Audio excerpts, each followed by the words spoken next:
I decided that even though it's well into June, it's okay to still do the May reading wrap up. I'm not a failure because of this. I'm just me. So if you're telling yourself you're a failure because you haven't got to something yet, say it with me because I'm saying it. I'm not a failure. I'm just doing it later. It's okay. So today, May reading wrap up. And I also realized that out of the, I think, 15 books I read, I only currently have 3. Between giving them away and most of them coming from the library, they're just going to be, the magic corner over here. I started off with May, which was, you have to understand one thing about May as a teacher. It is bonkers. It is tough. It is exhausting. And it's really hard to read at this part of the school year because it's like everything's getting thrown at you and it is beyond exhausting and there's finals and it's just so. My May was not great, but then once school ended, I just read and read and read and read and read. So I read half my books in the last week of May. So just bear with me. So the first book was Jar of Hearts by Jennifer Hillier. I have to reference my list. And I have wanted to read this book for so long, got convinced to read it. I had started it and couldn't get into it, but somebody at Silent Book Club, which if you don't know what that is, check it out. See if you have one close to you. It's awesome. Jenna was like, no, it's great. It gets so good. So many people are like, no, it's so good. Y'all, I know books all about vibes for different people, but I do not get it. I rage finished that book so I could give it 2 stars and say I do not get it. And I don't give things 2 stars. Do not like that. And it's my second book by Jennifer Hillier. The first was The Butcher. She's not going to Butcher was fine. Jar of Hearts, do not like it. I felt like I want a thriller.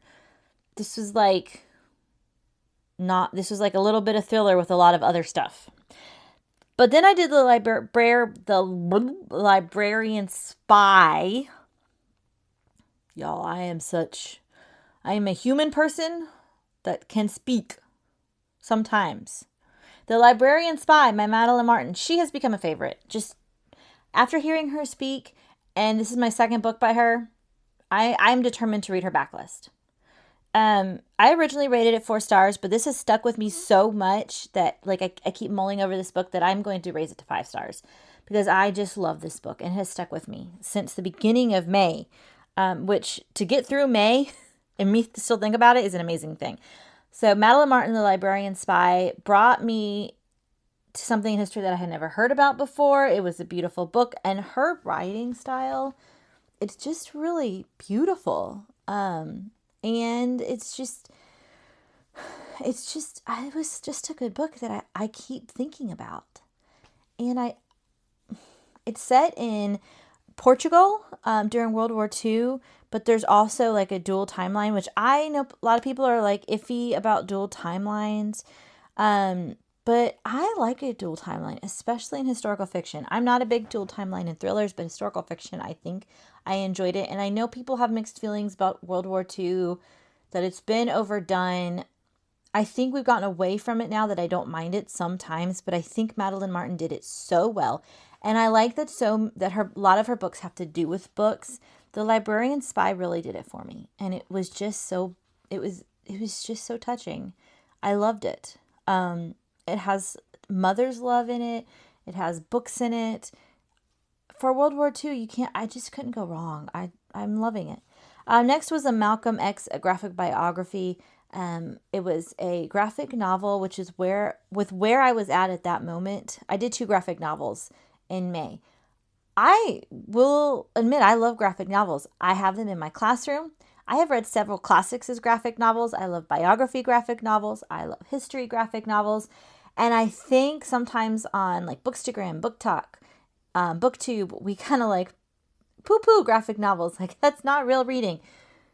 The first person that tells me anything is not real reading or that's not a real book, don't listen to it. And I think graphic novels are a great way to get information. I really enjoyed this Malcolm X biography. I plan to read more about Malcolm X's biographies, but this was it was a good graphic novel and a good story, not story, good biography makes me want to learn more about him, and I very much enjoyed it. And it led to some very good conversations with my students that I needed to have and I wanted to have, and I learned a lot about it at a time when I could not have taken in a deep, heavy biography at that moment in my mental capacity. But the graphic novel was exactly what I needed and I wanted. Then for Goodreads challenge, which I do plan to do a video about Goodreads, the Goodreads challenges once I finish. They had the marathon reads, and you're supposed to be like 400 to 500 pages. This was 387. Again, I'm going to talk about it. But I did the Night Circus, and everybody said this is such a slow book, you're going to hate it. I loved it. I gave it 5 stars. But I did what I do with a lot of other like slow, big books. The writing was beautiful. The characterization was beautiful. The prose were beautiful. The themes, there were so many beautiful themes about belonging and who you are and just everything. Like as an English teacher, I just ate it up. But I read other books while I read it, and I read it like at night before bed. So I didn't need thrilling, action-packed adventure. I needed that beautiful just lingering in a book. And I think that that's why I loved it. If that's all I was reading and I was trying to like ram through it, I would have felt it very boring too. So because I did that, it was a 5 star. I just like let it bathe over me, and I loved it. Then I did my other graphic novel, Stamped from the Beginning, A Graphic History of Racist Ideas in America. Whew. I did Malcolm X, and then I immediately did that. And I learned so much. I don't quite know how to say my feelings. So I'm just going to say I learned so much. I was so challenged, and I think everyone should read them. Go read those, report back. Tell me what you think. The teacher in me is going to just say, go do it. Stamped from the Beginning, A Graphic History of Racist Ideas in America is a graphic novel. And I really hope I'm saying this right, but Ibram X. Kendi, I plan to read so much more by him after reading this. Again, the graphic novel is what I needed at that moment in the mental capacity I had. But the graphic novel was amazing. Was it hard? Yes. Did it challenge me? That's what it needed to do.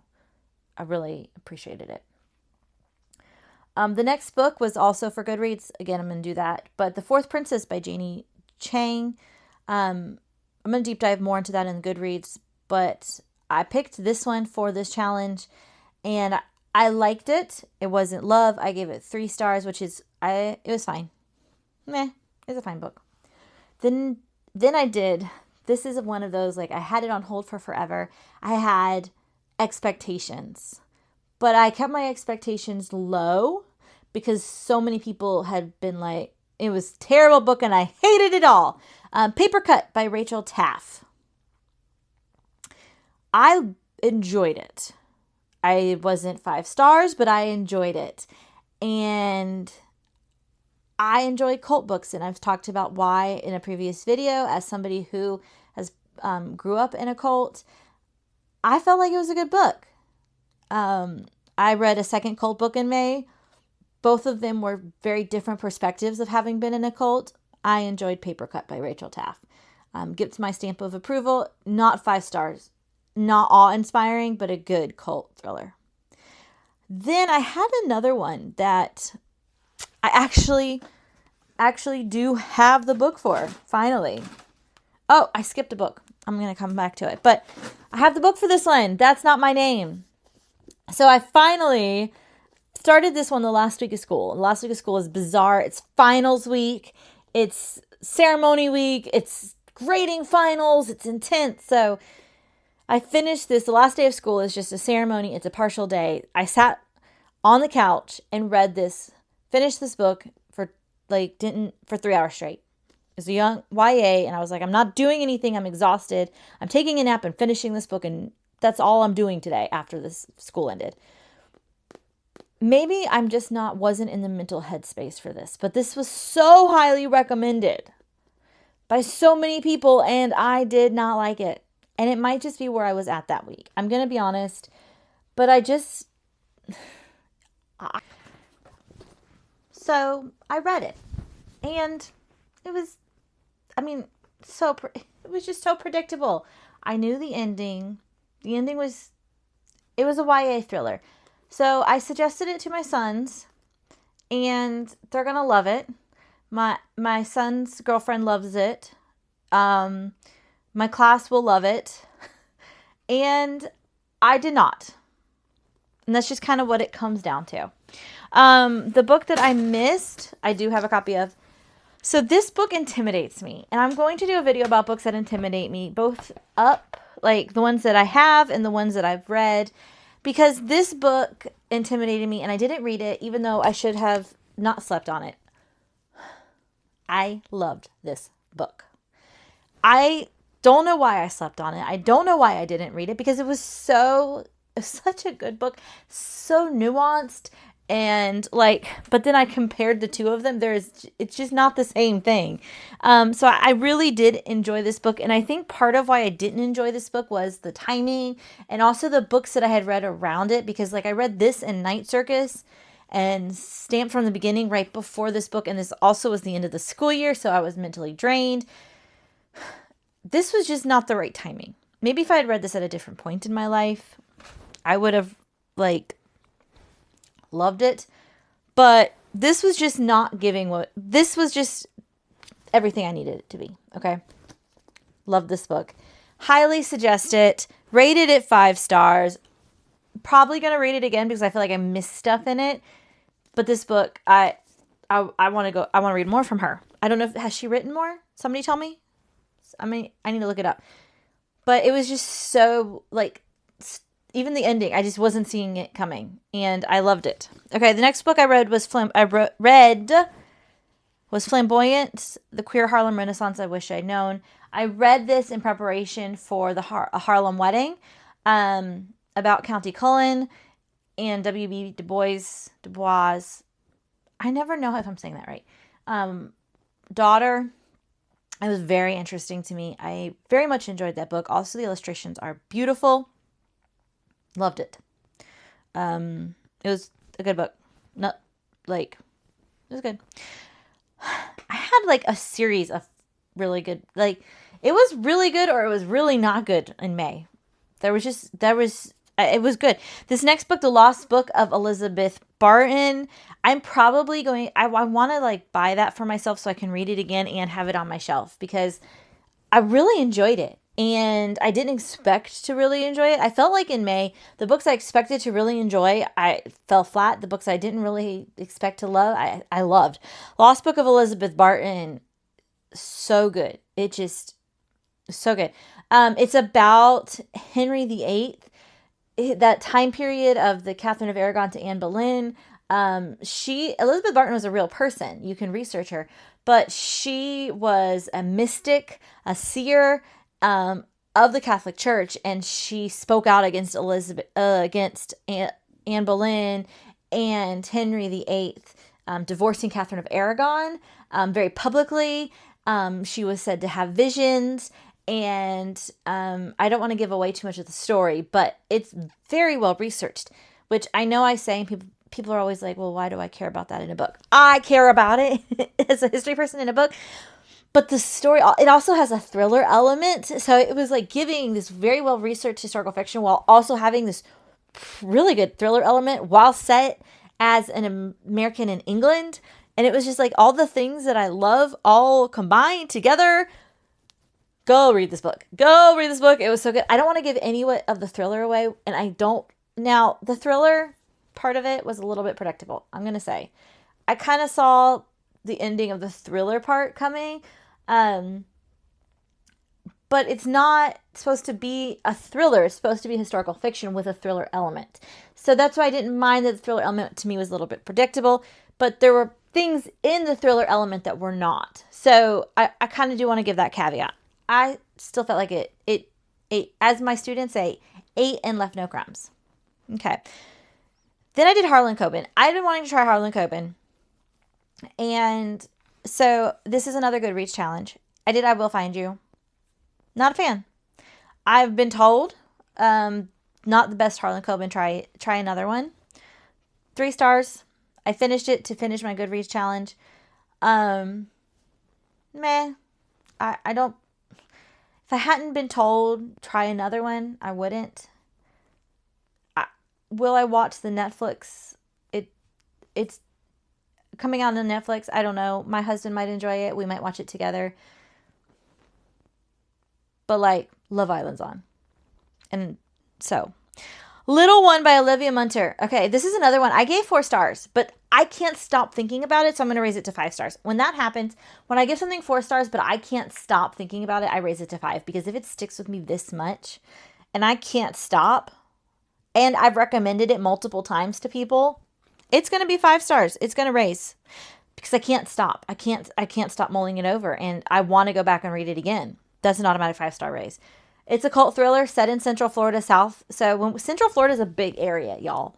For those of you not from Florida, it goes from like north of Orlando to like way down south of Orlando. This is south of Orlando, and set in like the swampy area. It's a cult story. Her father was a cult. She escaped.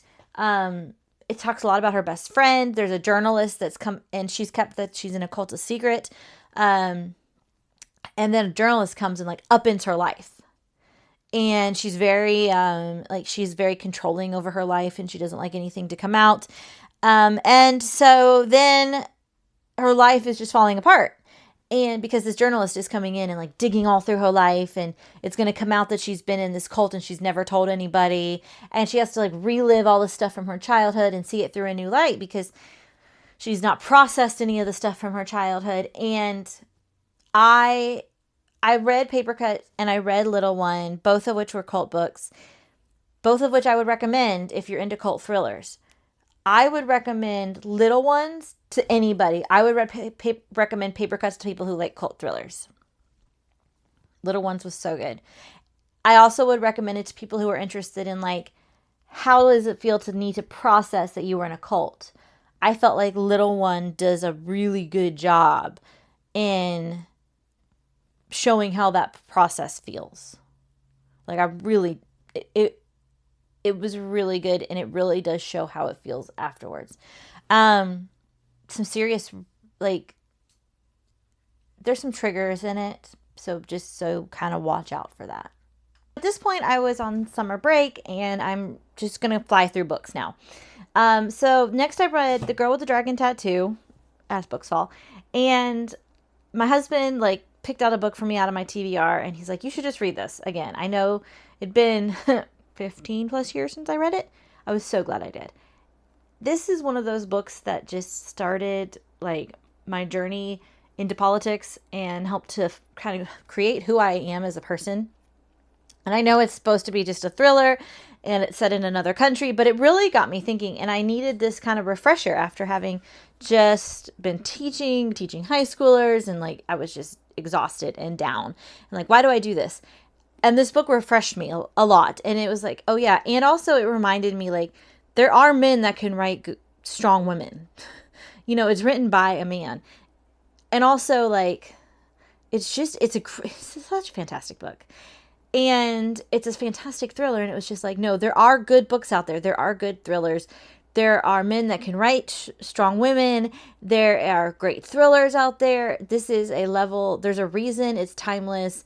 And there's, you know, the political framework it's written under, the capitalism framework, the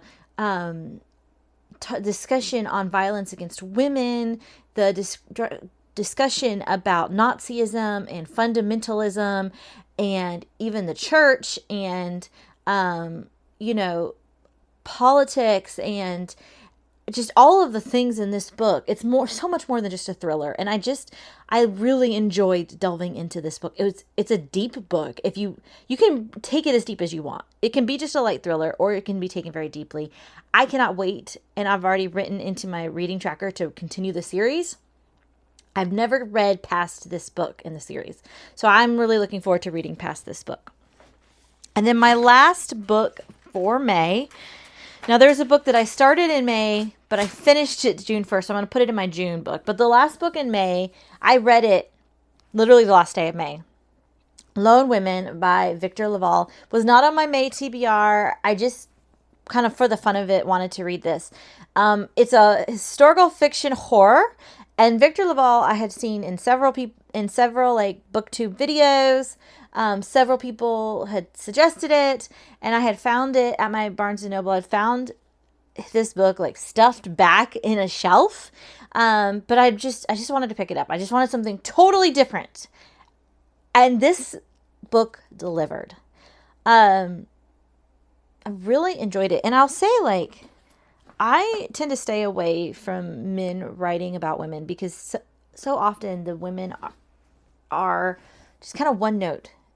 These two men wrote women beautifully and amazing and reminded me that it is possible. This is about the lone women homesteaders, set in 1915. It is horror, but it's more historical fiction and it's thriller too.